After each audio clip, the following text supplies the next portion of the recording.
We are just a day away from the festival of Holi, and if you are eagerly awaiting to get sloshed in some bright colors, then wait for it, because you need to know all the personal finance news here on Money Time at Money9. I am Ajay, and if you are a social media influencer, then our first news is just for you. The government has issued fresh guidelines for social media influencers like you to ensure that you do not mislead audiences when you put out a video endorsing any product or service. Endorsements must be made in simple, clear language. Social media influencers must not endorse any product or service that they have not personally used. In an earlier communication in January, the Consumer Affairs Ministry said that it would levy a fine of up to 50 lakh rupees on social media influencers if they are found putting out misleading advertisements on their channel. This will prevent audiences from getting cheated on social media platforms. From social media influencers, we move on to jobs and employment. India's unemployment rate in February 2023 has inched up to 7.45%. Rural India's unemployment rate has increased to 7.23% according to CMIE. Now, although urban unemployment rate improved marginally in February, it needs to be noted that rural inflation has also gone above urban inflation, which came out last week. CMIE has cited the rise in labour participation rate behind the rise in India's unemployment rate in February. Now, currently, there were 3.3 crore unemployed people in the country, while the country's total labour force stood at 44.29 crore. And speaking of jobs and unemployment, Meta is going to lay off thousands of employees starting this week.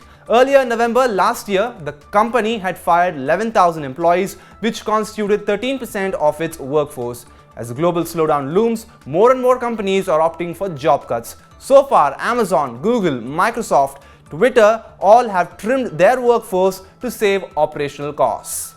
Now, looks like adding calcium to your body is going to get expensive, because milk prices will continue to boil at least till Diwali this year. Now, this is a statement coming in from Mother Dairy.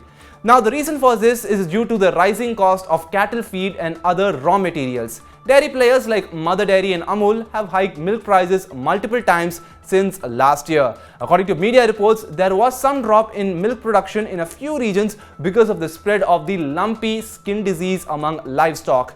Currently, the price of 1 litre of Mother Dairy's full cream milk is 66 rupees, while that of toned milk is 54 rupees. Milk inflation in January had stood at 8.79%. And now from essentials, we move on to markets. Market regulator Sebi has asked mutual fund houses to stop misleading advertisements that give impression of offering fixed returns to investors. Now, some mutual fund brochures and illustrations were giving impression that returns are assured if someone starts an SIP. Sebi has barred fund houses from using the term guaranteed return or assured while selling their schemes. And sticking on with bourses, we turn our attention to the Adani Group. Stock exchanges NSE and BSE has removed Adani Enterprises from short-term additional surveillance measure framework or short-term ASM. This means whatever restrictions Sebi had put on Adani Enterprises stand nullified. Stocks of Adani Group's flagship company can be traded without any restrictions. There will be no price band limit or price fluctuation limit on share prices of Adani Enterprises. Last month, both the exchanges had put 3 Adani Group companies under short-term ASM.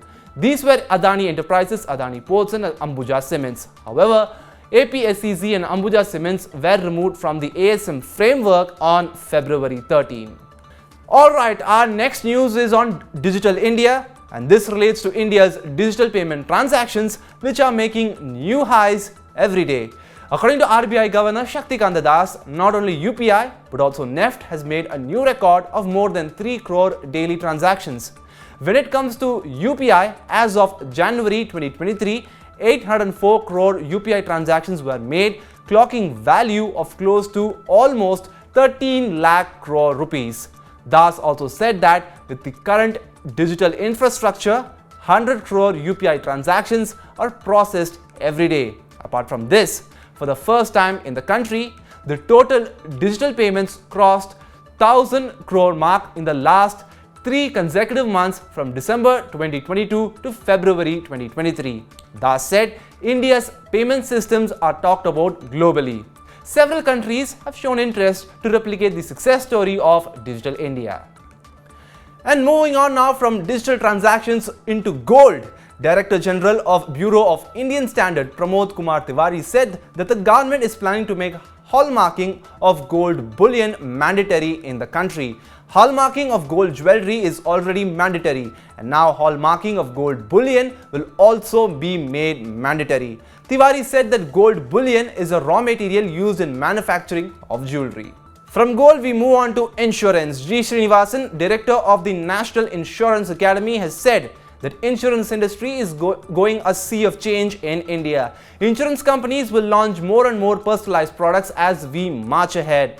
Srinivasan sees hyper-personalization of insurance policies. He has said customers will create their own products, and with the coverage and term period will be decided by the customer themselves. Companies will roll out need-based simple insurance policies.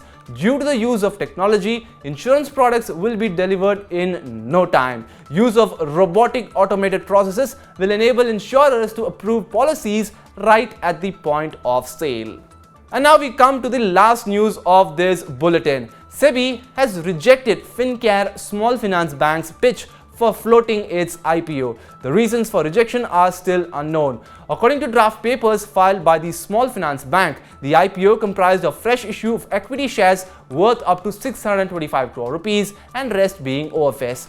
In a separate update, Sebi has given its go-ahead to infrastructure company R&B Infra Project to float its IPO on the Lal Street. And with that, we bring this Money Time News Bulletin to a close. And to all our viewers from Mumbai, we wish you a happy Holi. And for the rest of the country, we wish you a happy Holi in advance. See you again on Thursday at the same time. Until then, download the Money9 app and stay tuned to Money9 English's YouTube channel. This is me, Ajay, signing off. Take care and good night.